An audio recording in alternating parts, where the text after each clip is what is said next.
Health Organization says the world is now closer to an influenza pandemic. In the past 40 This years. morning on Health Watch, West Nile virus. We reported yesterday about new cases of bird flu. Swine flu is on the move. 75 students at a high school have now fallen ill with flu-like symptoms. Is this a pandemic? A global epidemic? There is a real possibility that this is the next pandemic. In this post-SARS era, everyone is on high alert.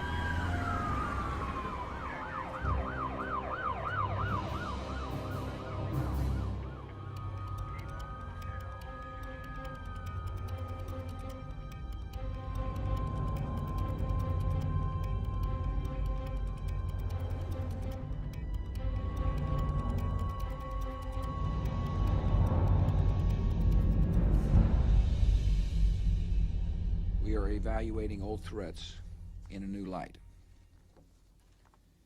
Our government has no information that a smallpox attack is imminent. Yet it is prudent to prepare for the possibility.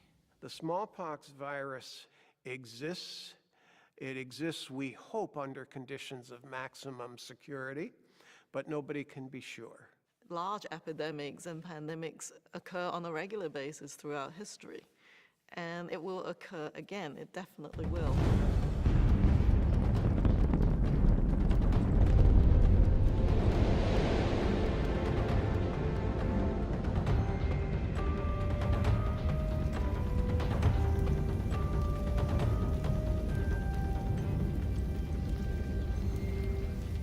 This is the story of two plague years. One real, one imagined.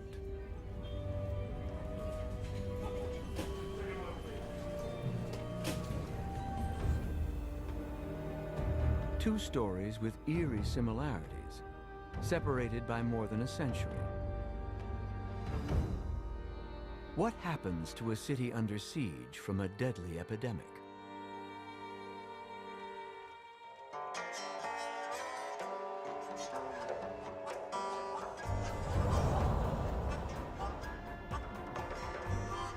Every epidemic has a patient zero. The last time, in 1885, he was a train conductor, coming into Montreal at the end of February from Chicago. This time, let's say, she is a flight attendant, arriving on a flight from London.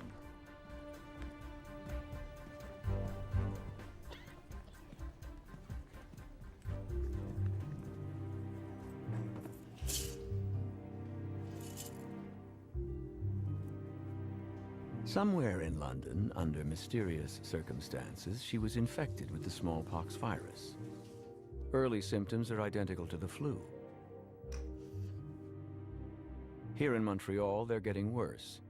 Sore joints, a cough, a fever.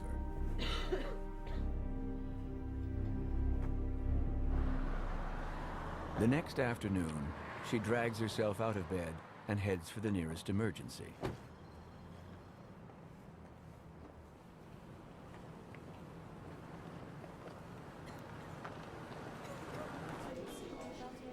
In the crowded waiting room, some patients have been waiting for 24 hours. She takes one look and heads back to her hotel, stopping at a drugstore to stock up on flu medicine, oblivious to everything around her. In London, meanwhile, a mysterious outbreak is making the news. Health authorities reassure the population that there is no reason for concern. So it begins. The virus enters on quiet feet when we least expect it.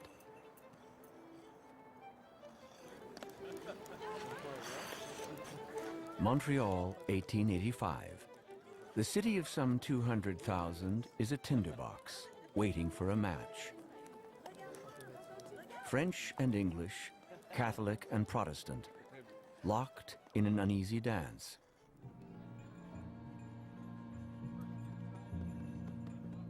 By reputation, the city of wealth and death. Mansions spread out on the slope of the mountain, crowded slums below. and one of the highest infant mortality rates in the world.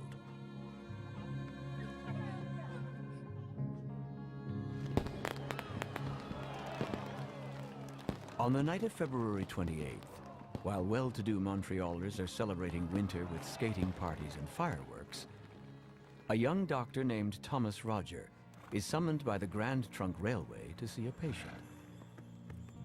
The patient is George Longley, a conductor who has fallen ill on the train from Chicago. Dr. Rogers' worst fears are confirmed. The conductor is infected with smallpox, the Red Death. The red spots of smallpox grow into blisters all over the body, killing 1 in 3, leaving survivors scarred, some blind, or crippled for life.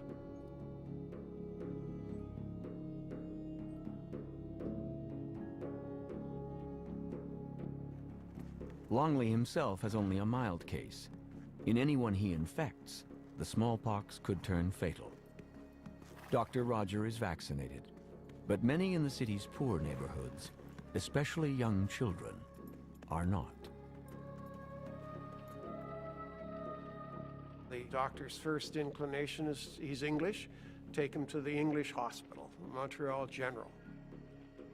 The people there say, if he's got smallpox, he doesn't stay here because we can't put our patients at risk. There is a smallpox hospital. Why didn't you take him to the Montreal Smallpox Hospital? Well, the problem was that that was a little old ramshackle building that had been set up during years when there was a lot of smallpox in the city, but it was closed because there hadn't been any in Montreal for 5 years. So what to do?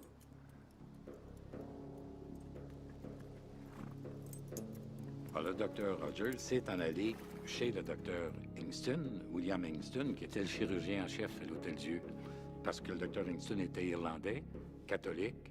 Les catholiques étaient admis à l'Hôtel-Dieu de Montréal et les protestants au Montréal Général. Et c'était divisé sur une base de religion. Il était rendu 11h minuit du soir à sa maison. Et il discute avec le docteur Hingston, qui finalement accepte de signer un billet pour le faire admettre à l'Hôtel-Dieu. Hingston will later deny knowing it is a case of smallpox. Dr. Roger assumes Hingston's note contains the diagnosis and says nothing to the nursing sisters at Hôtel-Dieu.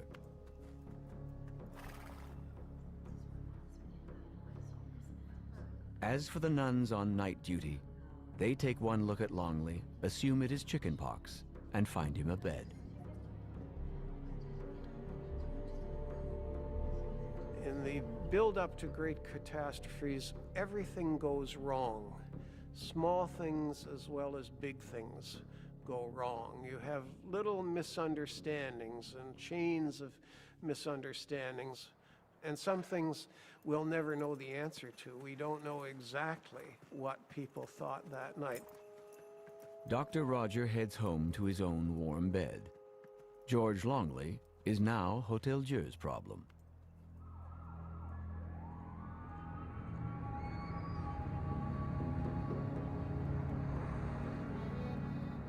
The next morning, the flight attendant awakes to a nasty surprise.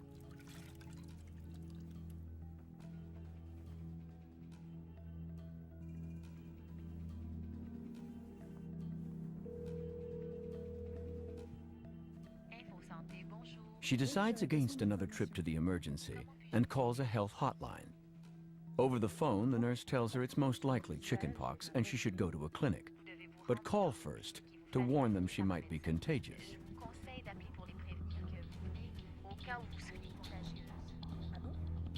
Instead, she decides to call in sick and hide out in her hotel room until the spots disappear. The first link in the chain of misunderstandings.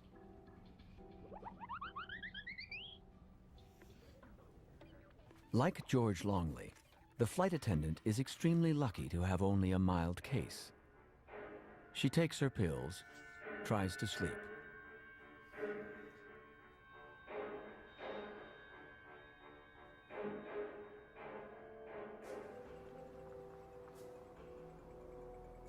After a time, the pustules scab over and drop off. The fever breaks, and her appetite returns at last.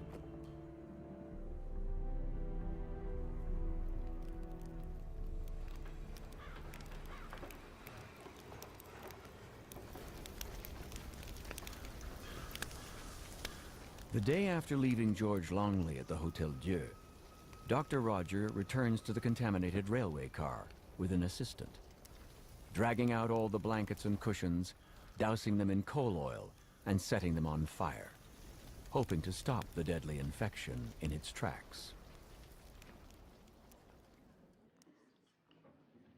There is a story of a nun coming in to see Longley the day after he was admitted, taking a look at him and exclaiming, "Oh, sir, you have smallpox. Why aren't you in the English hospital?" And he said, "They wouldn't have me." And she said, "Well, we're very glad to have you here." The sense of a duty to care. The nuns quickly put Longley in isolation. After 3 weeks, he is released from the Hotel Dieu. He describes it as a poor place for pleasure, but middling good for relaxation, and heads back to Chicago on the next train. For a brief moment, it seems the spark of smallpox has been extinguished.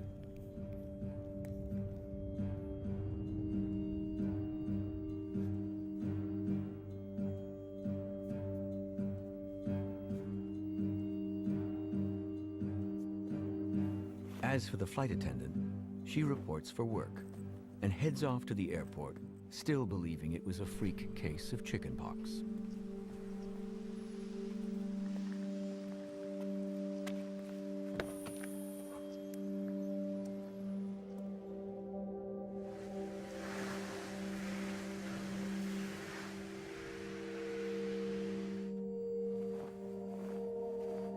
The hotel maid never meets the guest in room 610, never knows she was sick, and that everything in the room is contaminated.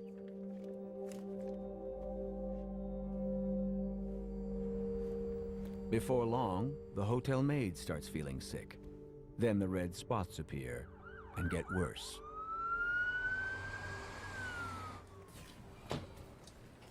If somebody showed up in the emergency with early symptoms of smallpox, which are actually quite non-specific, they're more like a flu-like illness, the chance of being recognized are very, very small, if not inexistent. Very, very few doctors would recognize smallpox. They don't even recognize measles anymore. We've essentially eradicated measles in Canada. So these are diseases that haven't been around for a long time. Everybody, I think, would say, I think this is chickenpox, therefore we should isolate them. Getting that organized, making it happen, could take a little while sometimes. When you walk into an emergency room today, you realize that the actual waiting room has not just people waiting, but people who have already been seen and are on stretchers. There's no place to put them, and so they're actually in the waiting room with everybody else. The resident who finally comes to examine the hotel maid is puzzled by the severity of her symptoms.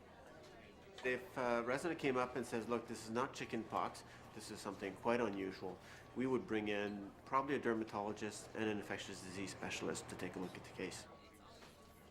If I had a concern, if for some reason I looked at this rash and said, this is odd, and in particular, I'm worried even remotely about something like smallpox, then all the alarm bells would go off.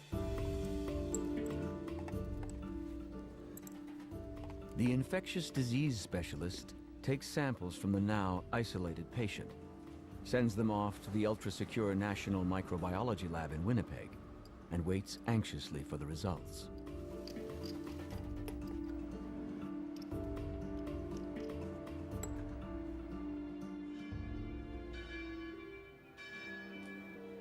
March 23rd, 1885.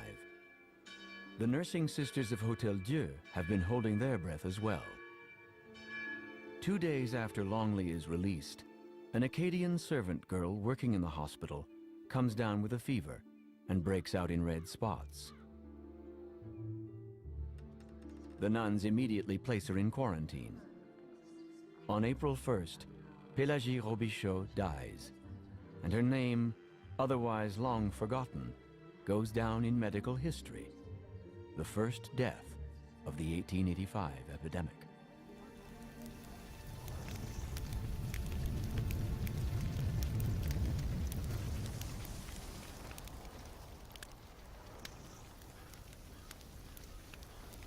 The gravediggers in Notre-Dame-des-Neiges cemetery light a fire to soften up the frozen ground. Pelagie's body is quickly placed in a double coffin to keep the disease from spreading and buried without ceremony. 5 days after Pelagie dies, her sister Marie is diagnosed with hemorrhagic smallpox, the black pox, which spreads internally. The organs simply melt. Victims beg for death, and it comes quickly.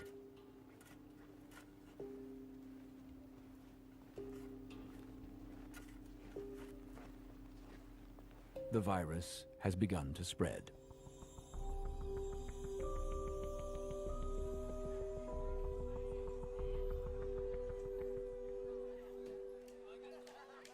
So far, no word of smallpox has leaked out.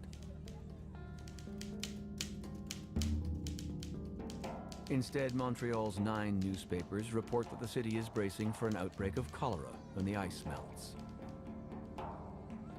There is news of the local regiment, sent off to put down the rebellion in Western Canada led by Louis Riel.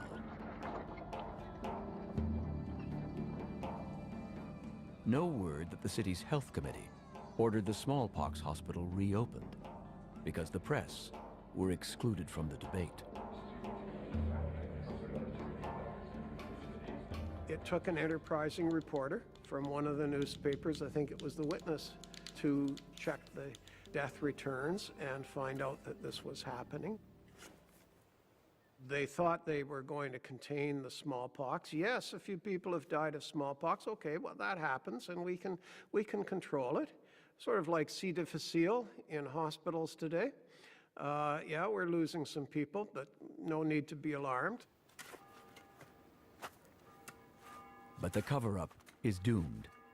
New smallpox cases appear at Hôtel Dieu day after day.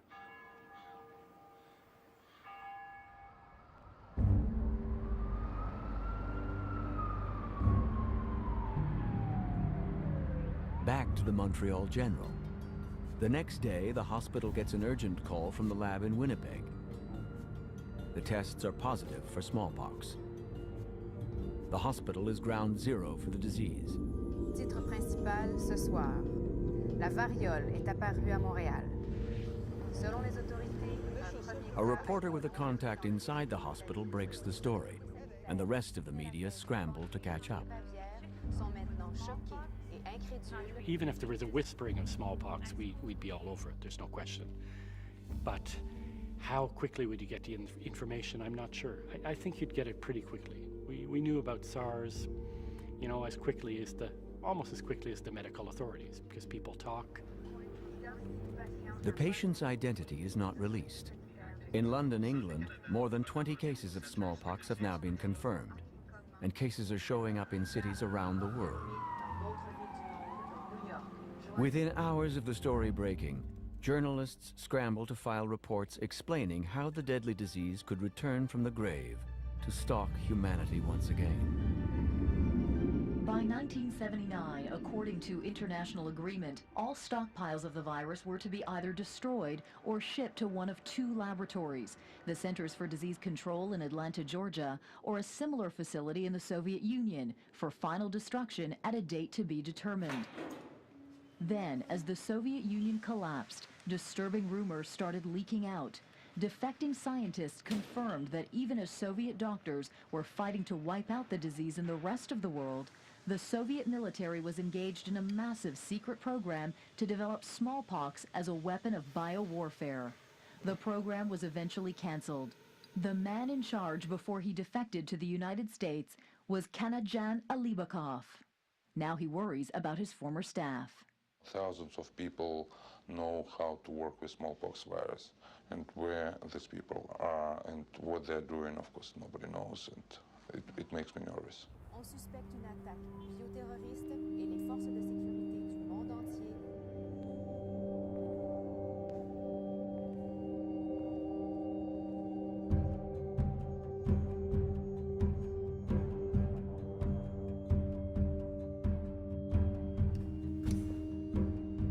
our scenario, the investigation into the outbreak leads the police here, to a laboratory in the north of London. A lab technician has vanished, leaving traces of smallpox behind. No clue where he got the virus and why. An experiment gone terribly wrong? Or a terrorist plot? No one claims responsibility. The investigation continues. Infectious disease outbreaks are different than bombs, than natural disasters. They last, and there is a sense that you can bring it home. With smallpox, just knowing that somebody had their hands on it would create a panic that was unprecedented in the world. It's one of the biggest killers in history. It's often said smallpox killed more people than war, and there's no question it did. So that very fear is enough to do a lot of damage.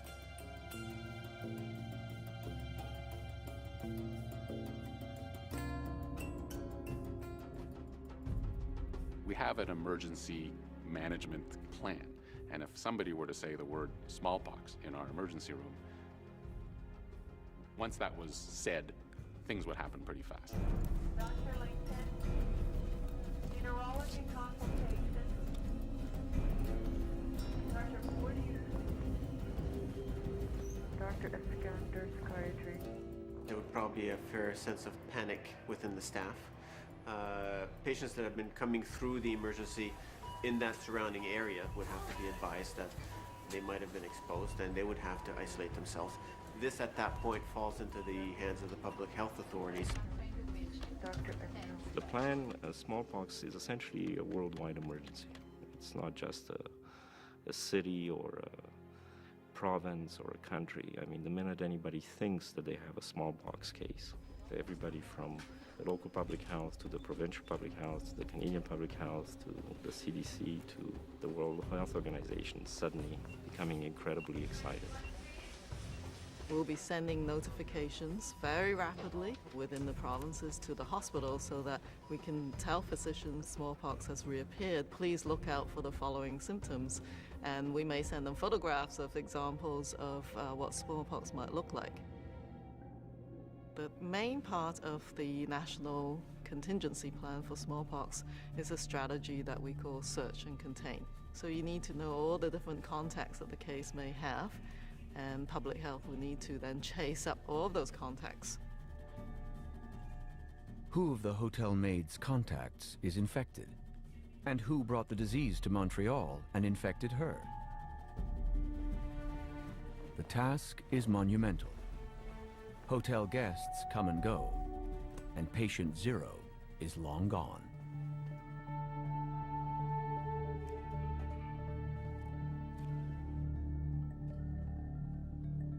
Once we've found the contacts are quarantined, are provided with vaccination in order to form a ring of protection around that case.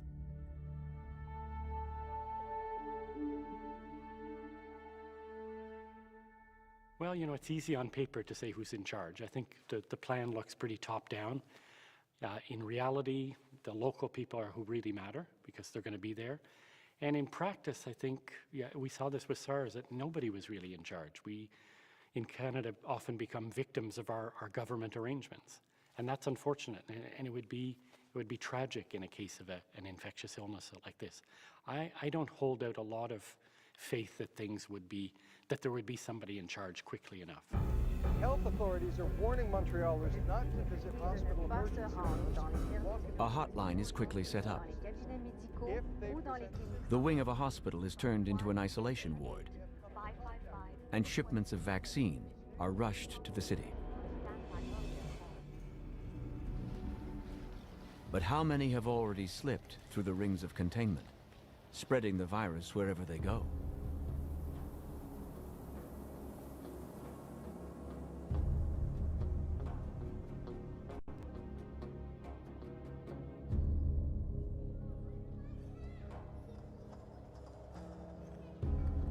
April 1885.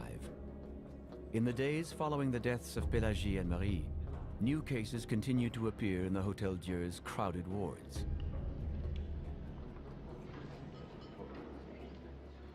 the hospital board decides all the patients will have to be sent home and the hospital disinfected from bottom to top.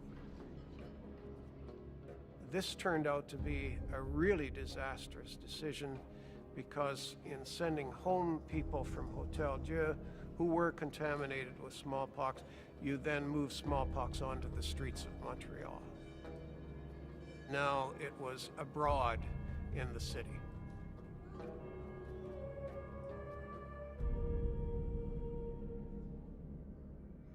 On est à une époque, en 1885, où la médecine, évidemment, est beaucoup moins évoluée qu'aujourd'hui. Dans ce temps-là, on faisait appel à des miasmes.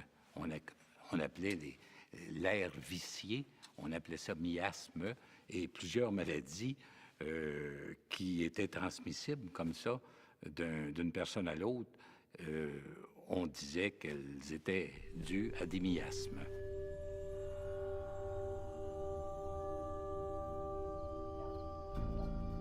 April 15th, the Health Committee admits publicly that there is an epidemic of smallpox in the city.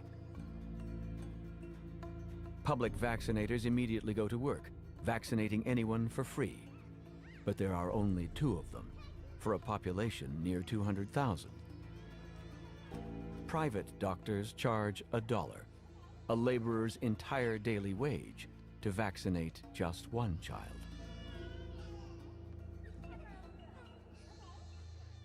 Vaccination by 1885 was a relatively tried and true procedure in which a little bit of cowpox virus was scratched onto the skin of a person, creating in them a small surface dose of cowpox, which created antibodies that gave protection against smallpox.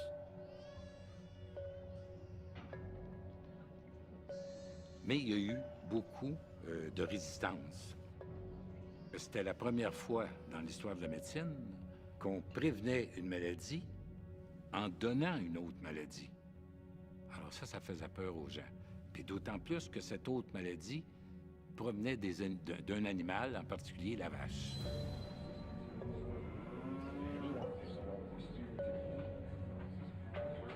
In the English community, the pressure to get vaccinated is hard to resist. Editorials in newspapers, even the clergy from their pulpits, urge vaccination. On the streets, people stop each other and compare vaccination scars. Not so in the French community. There, editorials dismiss the smallpox outbreak as English hysteria, and the priests in their pulpits are silent.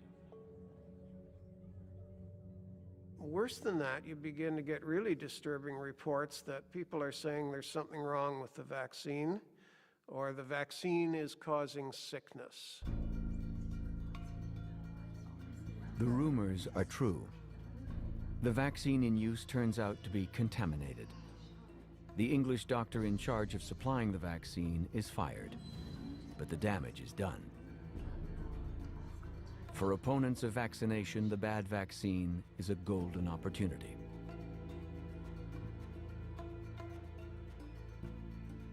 Le médecin canadien-français qui s'est opposé le plus à la vaccination a été le docteur Émery Coder, qui était un professeur à la faculté. On dit, mais ça n'a pas été prouvé, on dit que 3 de ses enfants seraient morts à la suite de la vaccination. C'est plausible que ce soit la cause de son opposition au vaccin. His ally in the English community is the so-called Dr. Alexander Milton Ross. His medical training is in the radical field of hydrotherapy. Drink only water, eat no meat, stay away from tobacco and whiskey, and renounce masturbation. Though his medical training is shaky, as a propagandist, A.M. Ross has few equals. In a letter published in the Herald, Ross calls vaccination the direct means of poisoning the lifeblood of our race with foul and dangerous diseases. Diseases peculiar to cattle. I believe vaccination to be a monstrous fallacy and vulgar error unworthy of the intelligence of the 19th century.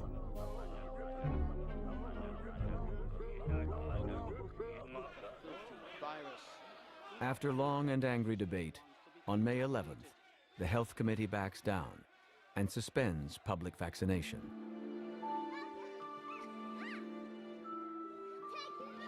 Like releasing the infected patients from Hôtel Dieu, it is another terrible decision, guaranteeing the smallpox will spread.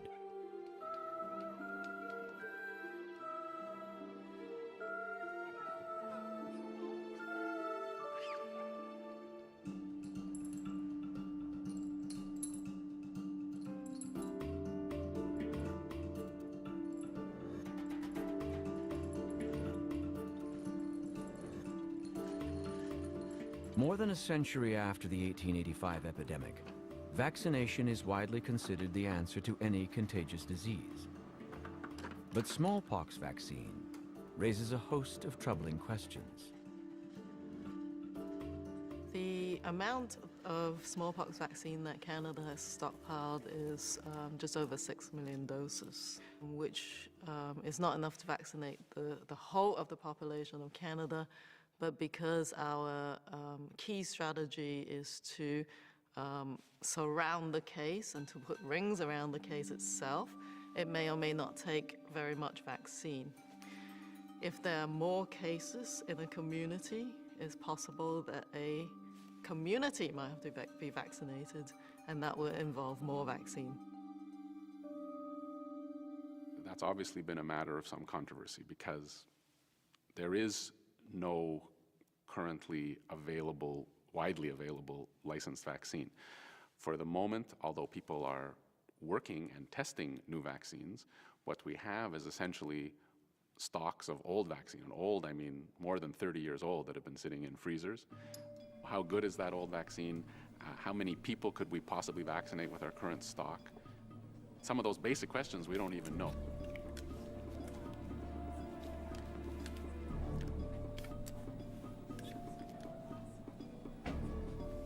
The issue of who would we vaccinate, well, obviously there's going to be some element of panic. And when there's some element of panic, you can have all the ideas you want about how you're going to distribute this and who's going to get it. But there's going to be problems. The key element is doing it early, getting some key people vaccinated, about 500 early, mainly doctors, health professionals, so they can vaccinate other people. Because I think if there was a hint of smallpox, people would be stampeding to get their vaccines.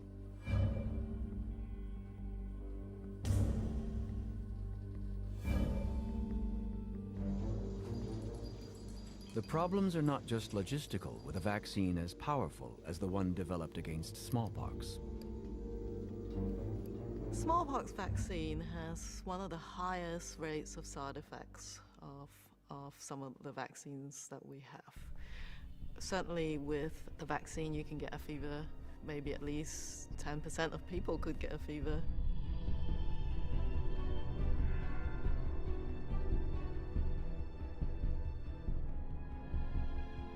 The biggest problem is what happens with people who have immune system deficits, which they may or may not know about. There are people with various diseases who haven't been diagnosed yet. I mean, as you know, a lot of people with HIV in North America don't actually even know they're infected. There's some complications, including a generalized spread of the vaccine virus throughout your body that can cause a bigger rash. It can result in inflammation of the brain or of the heart as well. And so these are pretty serious.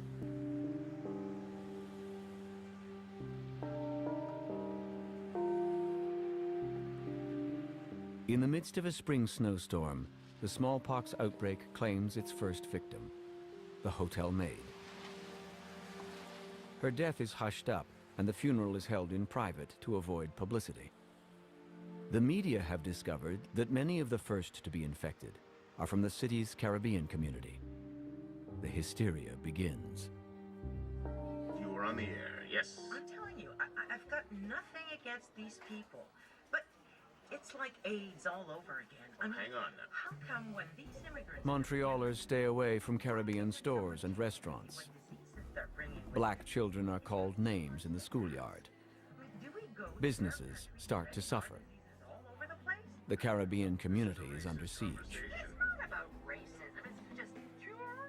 There was always this notion that somebody brought it in. During the plague in Europe, it was the Jewish community that was hit. In HIV, it was the Haitian and the gay community, which inappropriately were stigmatized and targeted. During SARS, it was the Asian community. The stigmatization of groups targeted as causal in bringing in has not changed. The groups always tended to be not the rich and powerful of the society. Historically, they tended to be the immigrants, the people that came from the outside. But that's existed throughout history. We've always had the person who's identified with starting an epidemic, whether it's smallpox in Montreal or SARS in Toronto. There's always a name, or the cow who kicked over the lamp in Chicago and burned down the city. There's always a scapegoat, and that's almost inevitable, I think.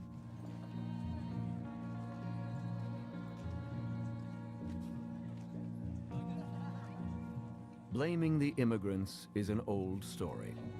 And in 1885, the newcomers are largely French-Canadian, migrating to the city of Montreal from the countryside in search of a better life, working in the mostly English-owned factories.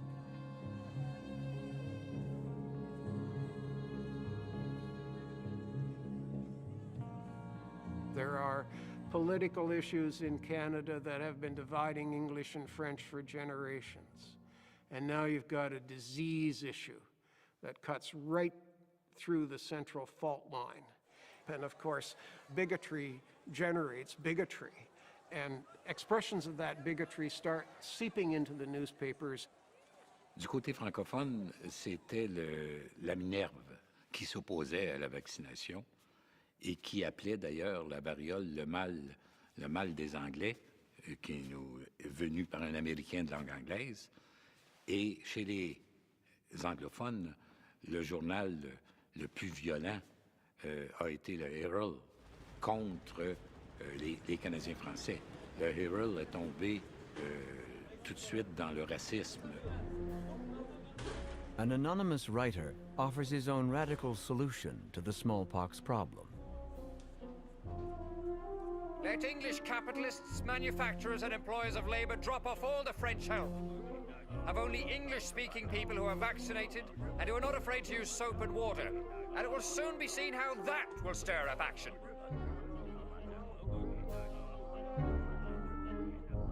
Il y a eu beaucoup de réponses à cette lettre-là, en lui disant que le journal n'aurait pas dû publier cette lettre, qui était une lettre raciste.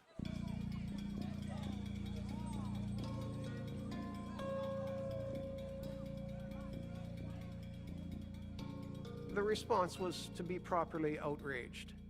That's not true, but of course, it's French Canadians who are dying of smallpox. Most of the victims, unvaccinated children, mostly in the poor quarters of the East End.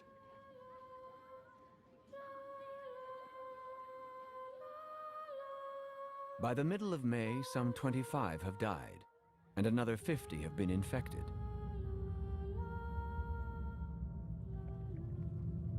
And then, something happens.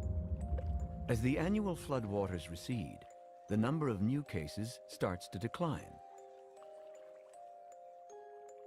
On June 1st, there are only a dozen patients in the smallpox hospital, and no new cases at all.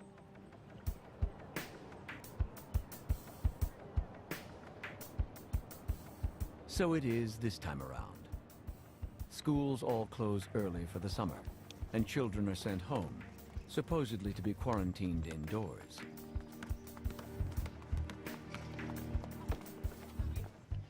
The rings of vaccination throughout the city seem to be working, and the number of new cases declines every week.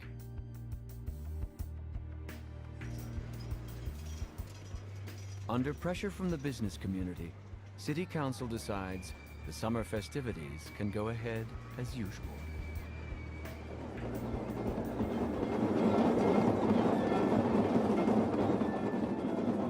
In this cold northern city, summertime is festival time.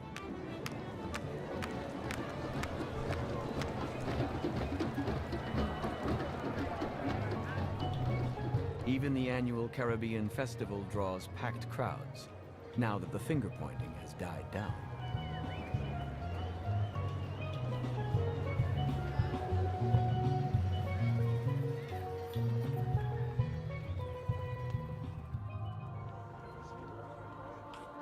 In Montreal in the summer of 1885, there are always religious processions going on. Montreal soldiers have gone off to fight the rebellion in Western Canada, and now they come home, and you have a parade to welcome your soldiers.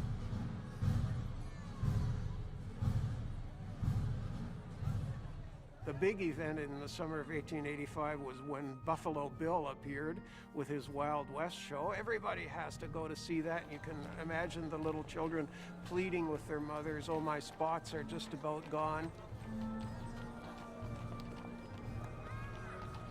Every one of these gatherings becomes a kind of cauldron for the fires of smallpox to spread a little bit further.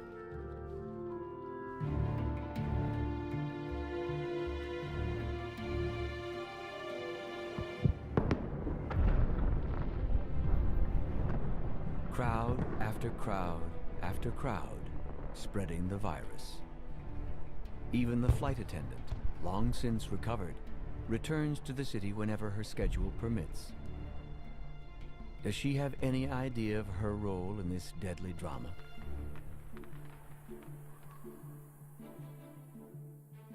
In July, clusters of new cases start to appear. Soon there are 50 a week.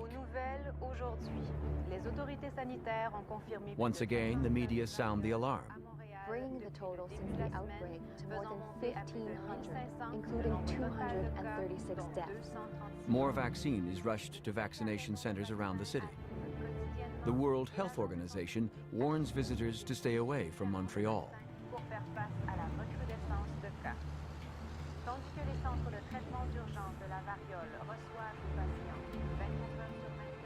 The panic spreads, and anyone who can leaves the city.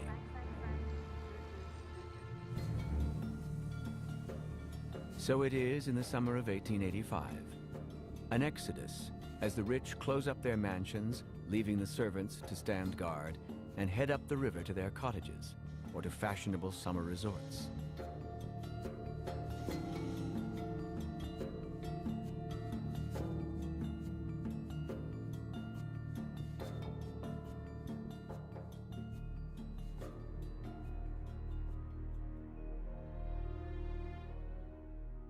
In the working-class areas of the city, there is no escape from the growing number of sick and dying.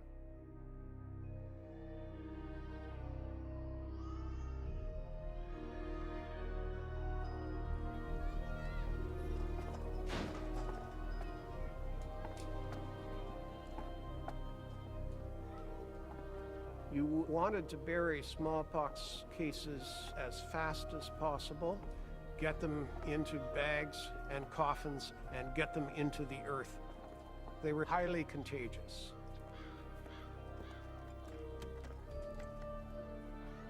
Families want to mourn their dead. Families want to have proper burials of their dead. They're not allowed to do this.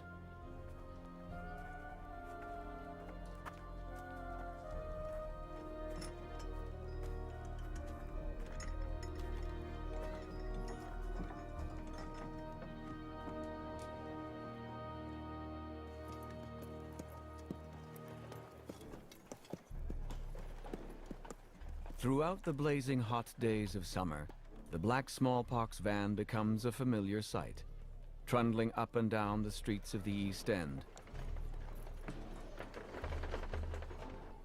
Saint-Dominique, Saint-Laurent, Wolfe, Montcalm, Visitation. come to take away the sick, mostly children, to the overcrowded smallpox hospital.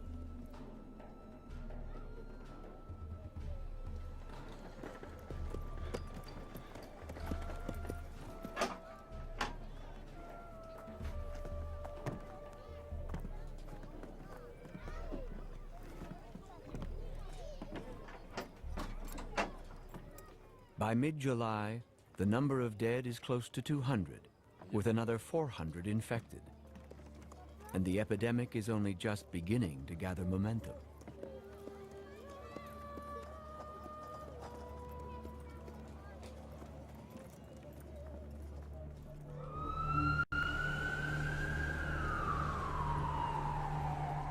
By the end of July, the number of new smallpox cases reaches 150 a week. Now the question is, where to put them? Public health authorities are forced to set up temporary smallpox hospitals in designated buildings across the city.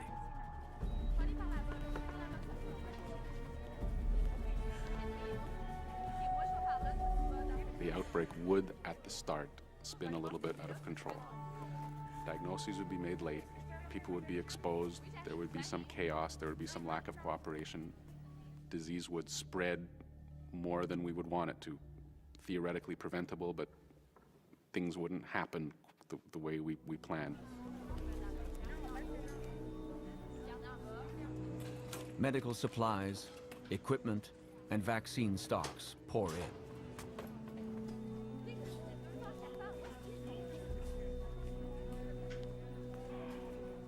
Volunteer medical workers from across the country and the U.S. arrive to help staff the temporary hospitals, doing what they can for the infected. More and more of them every day.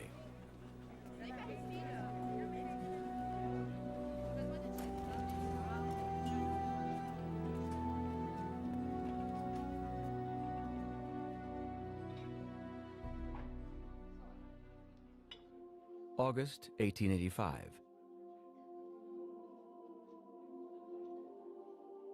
With the death toll in the hundreds, the city's health authorities ask the Grey Nuns and Sisters of Providence to begin door-to-door visits in the worst-hit areas of the city.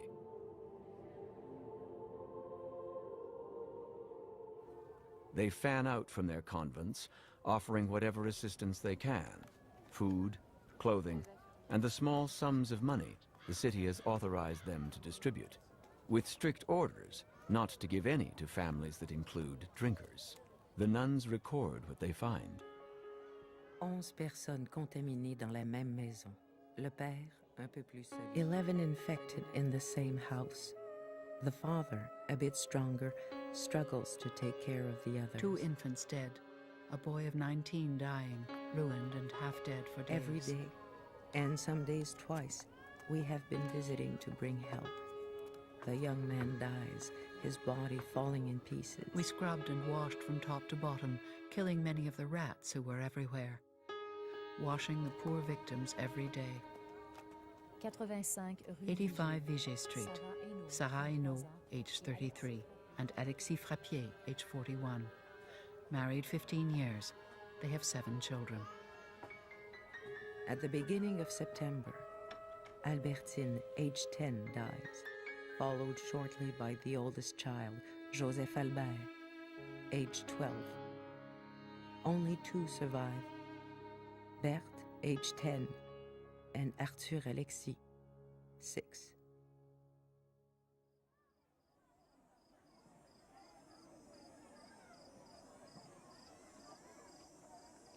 In the blazing days and stifling nights this summer, tenement rooms are like ovens. People take to their balconies for relief. Tempers snap.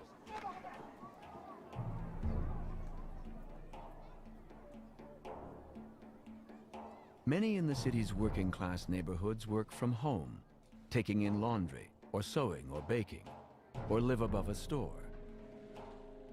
The placards warning customers away mean disaster.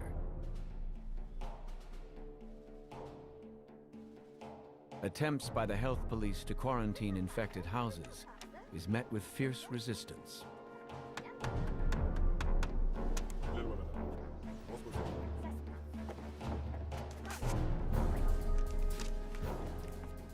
containment only works if people are willing to be contained. Now, how are you going to stop the smallpox from spreading?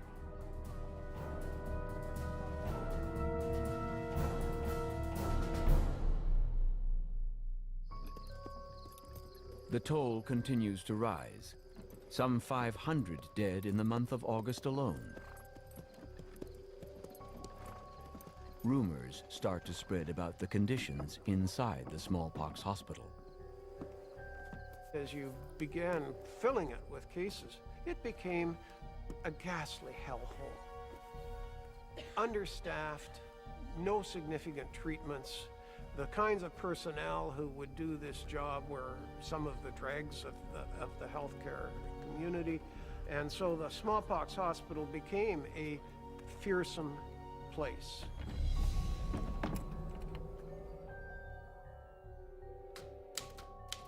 A reporter for the Montreal Herald tracks down 16 former patients and records their testimony.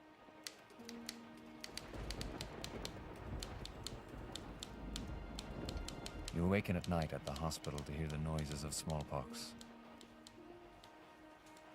The thump of a patient writhing in pain and fever and delirium who falls out of bed. Mugs clang on metal bed frames. Water, for God's sake. Give me some water. You get up if you can and get some water from the pail for your fellow patient. Close the window. I'm cold. It rains, and the rains come through the open window. You shiver under your blanket, the wool fibers running into your pustules. When they close the windows, the stench is unbearable. If you're brought into the hospital at night, the attendant will motion you to go and find a bed somewhere. It may just be emptied by death, the linen unchanged.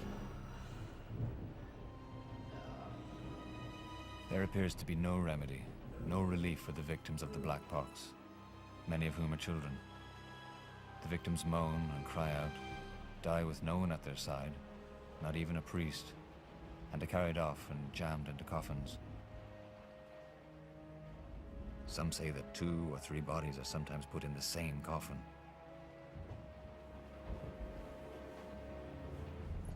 If the cries are coming from the bad, the black ward, where they keep the worst cases, you're too frightened to do anything. Maybe an attendant will come. They're often too busy for that ward. If the inmates stagger to the door or come out, the other patients run away. Cries from the heart of darkness fade to hoarse whispers. Eventually, they stop.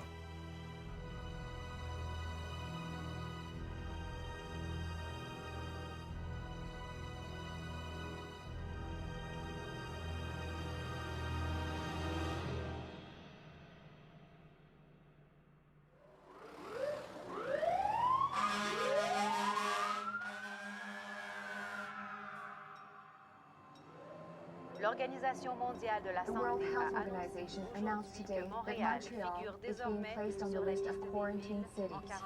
All commercial flights into or out of Montreal have been cancelled.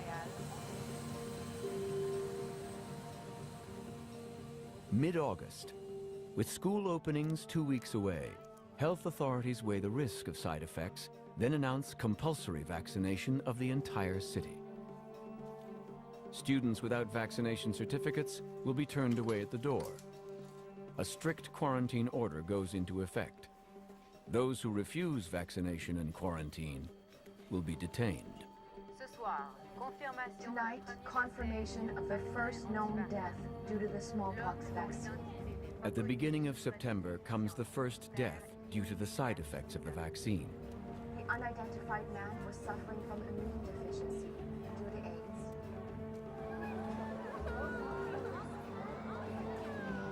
While most of the frightened population comply, some refuse to be vaccinated. Dans la majorité des campagnes de vaccination, on commence par, je dirais, surestimer les risques inhérents à la maladie, surestimer l'efficacité du vaccin et donc créer un sentiment de panique chez la population qui va l'inciter à utiliser le vaccin. People's resistance to being vaccinated, I have to tell you, is one of the mysteries of human psychology, at least as far as I'm concerned. Vaccination is probably the single greatest medical achievement in all of medical history. Forget about all our drugs and antibiotics and operations and all these things. There's nothing that's had more of an impact on the general health of the world than vaccination. So, to me anyway, that is absolutely clear. It's not even worth debating. Nonetheless, you have knowledgeable, educated, otherwise reasonable people who do have a resistance. And it just goes to show humans don't behave rationally. Health authorities are taking no more chances of the smallpox spreading. Police are sent to padlock every business suspected of being contaminated with the disease. I think the public has to know this is one of the worst case scenarios in terms of an infectious disease outbreak, in that their cooperation is sought. If there are people who are non-compliant, there are definitely laws and public health powers that can quarantine people in mandatory settings. It's potential you could track people, put bracelets on their arms, have police and other setups to ensure quarantine is undertaken.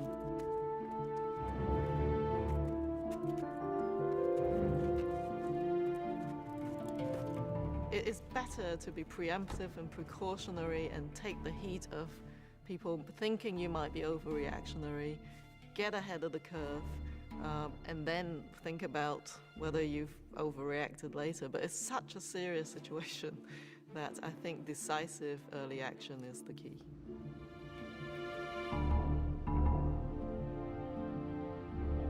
Police checkpoints are set up on all the bridges, and everyone leaving the city is required to show proof of vaccination.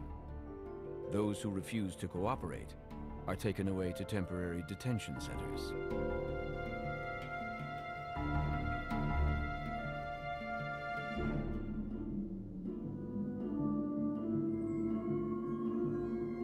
The streets and highways of the city are eerily quiet as the sick remain in quarantine and the healthy stay at home, hoping to escape being infected.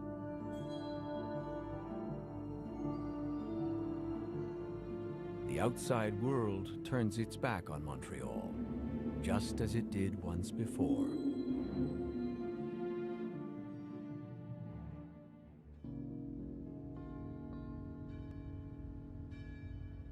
By the end of the summer of 1885, the world was starting to realize there's something seriously wrong in Montreal. There were just too many stories coming out of the city about smallpox.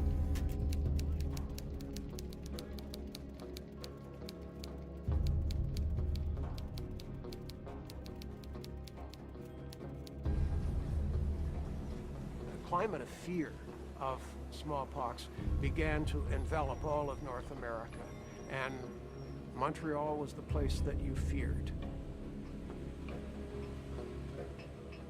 The boycotting of Montreal begins. Hotels are silent as tourists go elsewhere and conventions are canceled.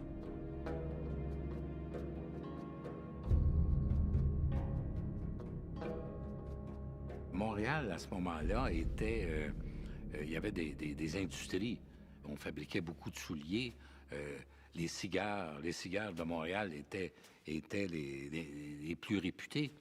Et on voyait les affaires baisser parce que les gens avaient peur d'acheter des souliers fabriqués à Montréal et également de fumer des cigares venant de Montréal. Donc, les affaires périclitaient.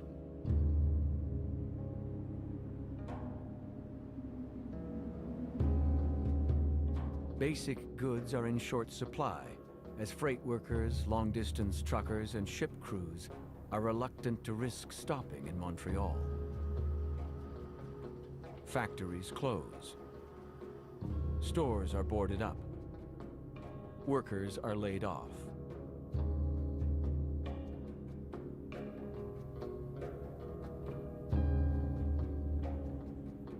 For thousands of unemployed in the city, starvation is not far away.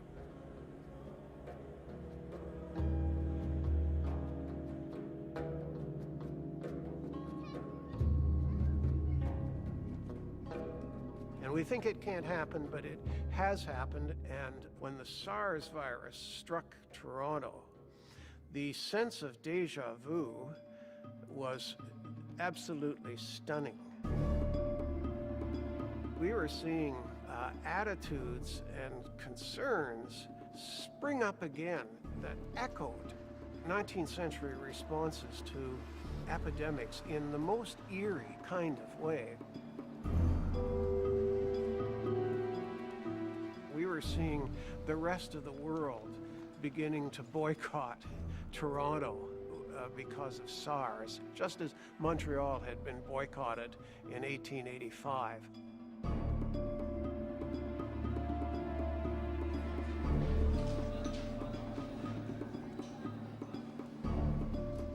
We were seeing public health authorities teetering on the edge of a breakdown as they tried to enforce isolation on people.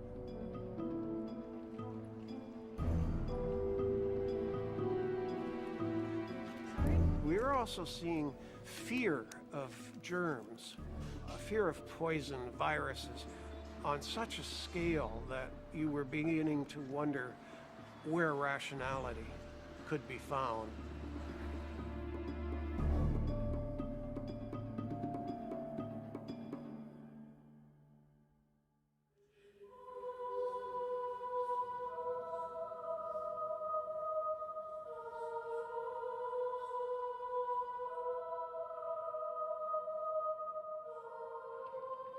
In September and October of 1885, the veneer of civilization begins to crumble. You've got now hundreds of people dying of smallpox a week in Montreal. Le Bureau de santé était convaincu que seule la vaccination pouvait empêcher la variole de s'étendre. Donc, on a proposé la vaccination obligatoire. Though all the powerful voices, including the Catholic Church, are calling for compulsory vaccination, many in the streets are prepared to resist. September 28th. Angry crowds assemble in front of the health office on St. Catherine Street. Speeches are made. The crowd applauds and jeers at the authorities. Someone casts the first stone. One of the health office windows shatters. Then the others. After half an hour, a cry goes up, "À l'Hôtel de Ville," to City Hall. The crowd, 1,000 strong, heads off down St. Catherine Street, stoning all front windows. Then masses in front of City Hall, shouting, "Down with compulsory vaccination!" All the police in the building are issued rifles with bayonets. The chief of police arrives at last, orders the rifles put away, and organizes sallies of club-wielding policemen who gradually drive off the angry crowd. By 1 in the morning, the rioters have fled, and the city is quiet again.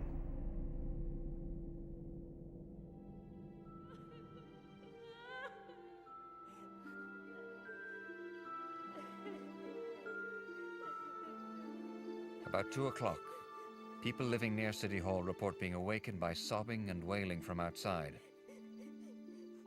A woman, dressed in rags, walks alone along the street, carrying an infant who is dying of smallpox. Mother and child have been turned out by the people at the house where they were staying.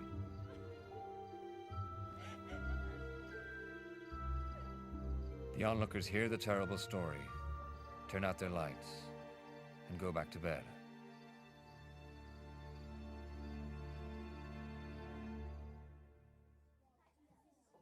Dans les maisons, on ne pouvait pas isoler les enfants, je sais pas, 3, 4, 5 enfants qui avaient la variole, on ne pouvait pas les isoler. Et c'est pour ça que les autorités ont essayé d'aller chercher les enfants, presque de force, pour les amener à l'hôpital.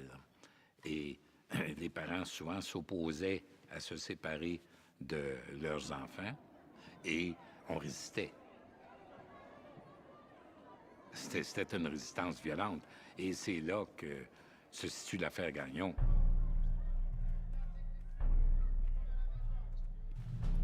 La famille Gagnon avait quelques enfants, dont un grand adolescent, et les plus jeunes étaient atteints de la variole, et on a voulu aller les chercher. Le père a menacé les policiers, de leur tirer dessus si ils amenaient les enfants. Alors, le maire Beaugrand a finalement ordonné aux policiers d'aller les chercher pour les sortir morts ou vivants.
As the number of dead continues to rise, the city now has to face an awful new logistical question. What to do with all the bodies?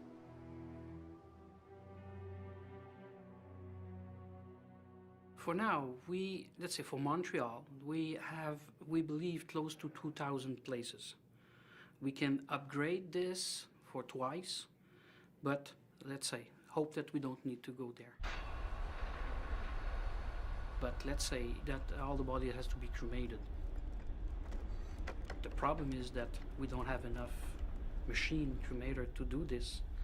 And even if they work 24 hours a day, it won't be suitable because those machines are not built to work as this.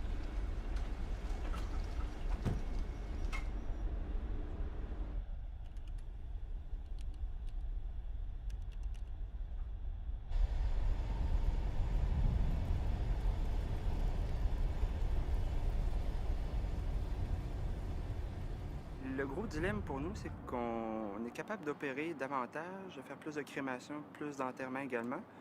Par contre, comme on a déjà un plat préparé, puis qu'on prévoit que 33% des employés pourraient être malades, pourraient être touchés par une épidémie, c'est une des inquiétudes que nous avons. The biggest problem, I think, in a pandemic, and our pandemic plan talks about this in Canada a lot, is what happens when the essential workers don't go to work. And I'm not talking about the doctors and nurses. I think they sort of have a code of ethics, and they're going to be there, most of them. But what happens when the Hydro-Quebec workers don't go to work and we don't have electricity? And smallpox happens in the winter. That's the real disaster that's going to happen, and we forget about those people. What happens when the guy who delivers the milk says, hey, I'm not going in my truck. I'm not going to die to deliver milk. That's the real issue if a disease hits.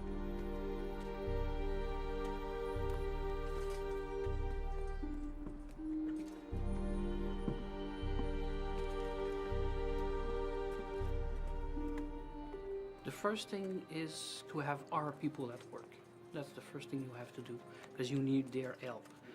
I think it will be the same thing as everyone in the medical system, or let's say funeral home. Some people will be really afraid to be contaminated, and they are going to decide to do not come to work. Let's say by law it says that you have to order them to come back, but if they don't want, they don't want. Well, the dilemma for the staff is very real. Are you going to come to work? If you come to work, are you going back to your family while this is going on? This is something that a lot of the staff in Toronto went through during the SARS epidemic, and these become very personal decisions by the staff. There is a bit of a tendency for healthcare workers to feel somewhat invulnerable. However, I think SARS did change that. I think most of the healthcare workers that I know are fully aware that some healthcare workers got sick and some died from SARS, and that is bound to change the mentality of at least some people. And if smallpox were to come around, the number of people who are afraid to work, I think, would be higher than it was during SARS.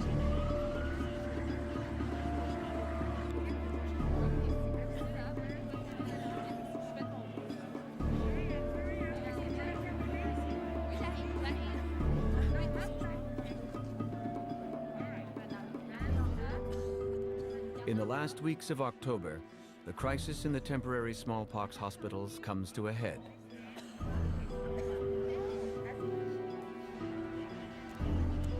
Hundreds with smallpox symptoms, real or imagined, flock to the hospitals day and night, demanding treatment.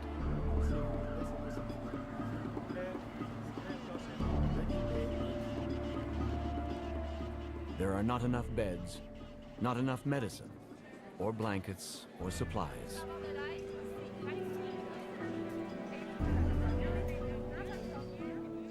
The primary reason we are not prepared is because the key to preparedness is to have a robust healthcare system. And it's very difficult to imagine that if we have an influx of large number of cases, not small number of cases of anything can be handled, but a large number of cases where you're talking about thousands of ill individuals, we are not prepared because our emergency rooms are full. There is a healthcare manpower shortage.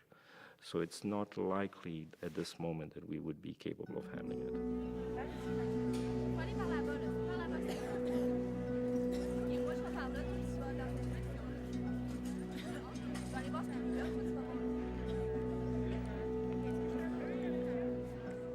The medical staff are exhausted. The patients are frightened.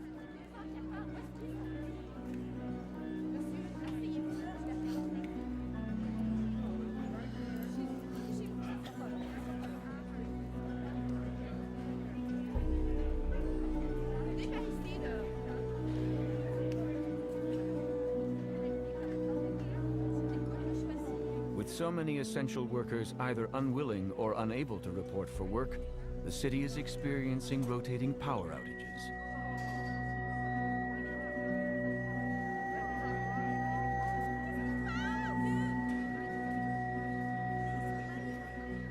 The media are flooded with complaints. Finally, the government is forced to act.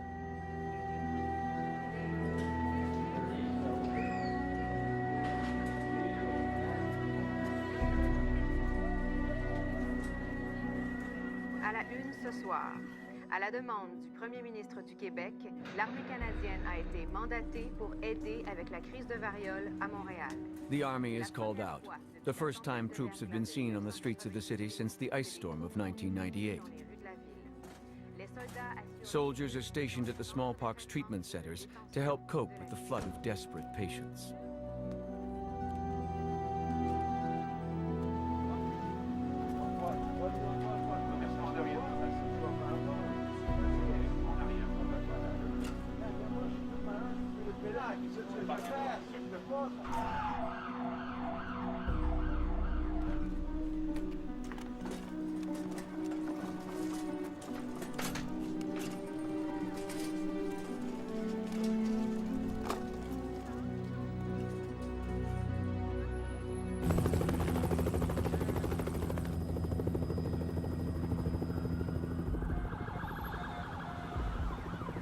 A curfew is announced, and police are put on full alert.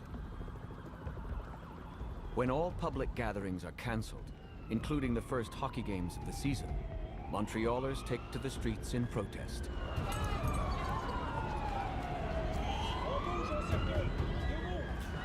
Fear stalks the city, and everyone is looking for a scapegoat for the epidemic. Someone is responsible. Someone failed. Again, the example of plagues is like fires. At what point are they going to burn out of control? And when fires rage out of control, the devastation can be just awful.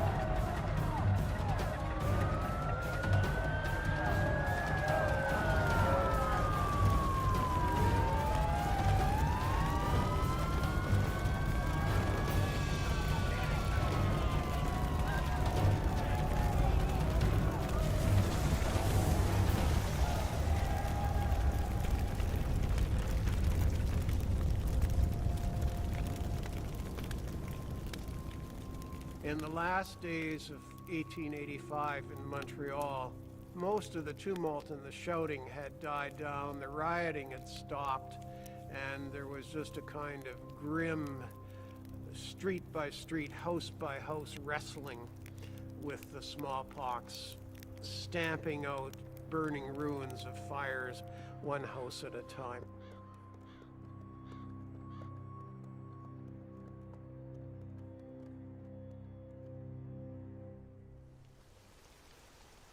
More labor unrest this week at Montreal cemeteries, where workers are protesting the longer hours and the dangers of infection. Eventually there's this return to normalcy, whatever the new normal is. And, you know, humans are very, very adaptable to whatever. So the new normal can be a really horrific situation, but people get back to their lives pretty quickly. Finally, in November, vaccination and quarantine turn the tide, and the number of new smallpox cases starts to recede.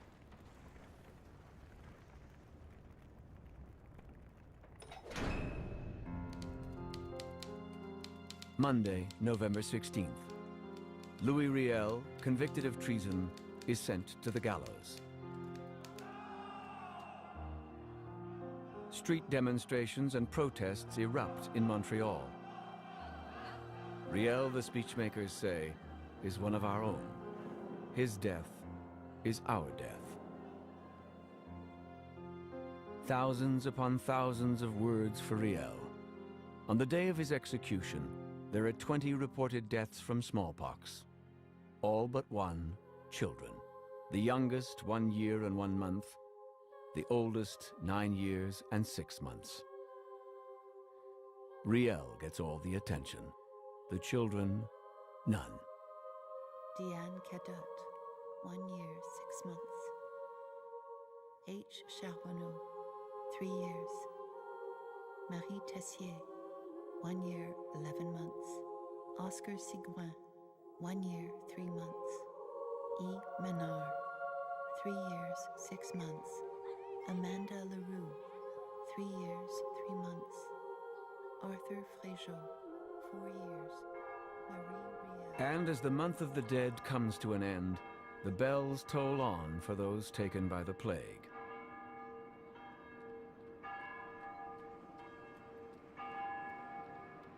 Though no one will ever know the exact numbers, by the end of 1885, 20,000 or so have been stricken with smallpox, 1 out of every 10 in the city. Of those, close to 5,000 have died.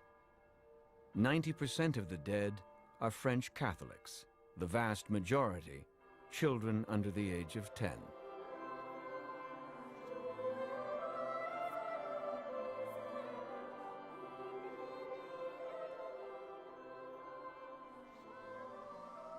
The day before Christmas, the last victim is buried. A 6-year-old child whose parents refused to allow her to be vaccinated. As the year comes to an end, so does the smallpox.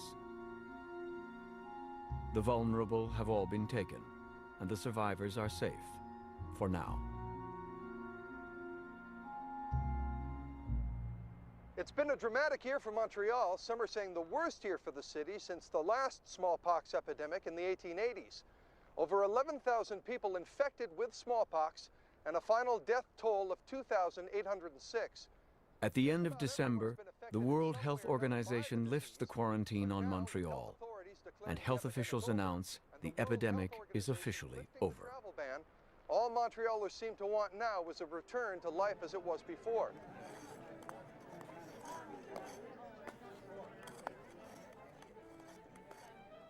I think public health, through immunization and other means, has reduced infectious disease to a level where it's become invisible until these more severe outbreaks occur. I think that infectious disease of various descriptions is very likely to keep coming and coming.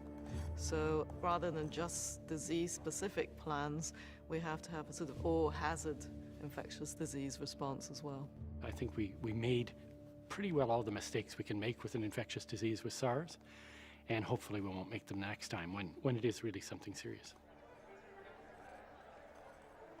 I guess I have to be reminded from time to time how thin the veneer of civilization can be.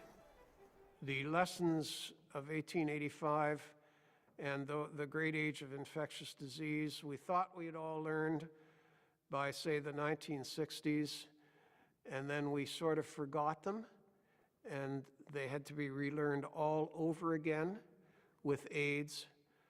They had to be learned all over again with SARS. If the smallpox virus ever is let loose on a civilian population, we will see an awful lot of what we saw in the 19th century repeat itself, and we'd better be ready for it. Some of the details of our scenario may be speculation. How many dead? How many infected? How people would react? The mistakes that would be made. What is certain, however, is that an epidemic or pandemic is coming. Will we be ready when it does?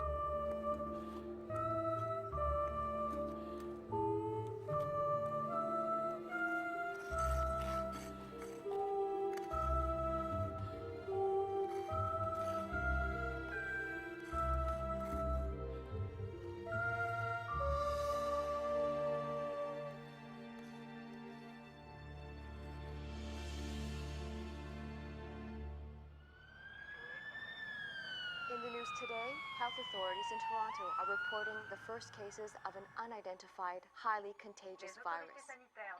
No one knows how it arrived in the city and from where, but authorities there say there is no reason for alarm and the outbreak is under control.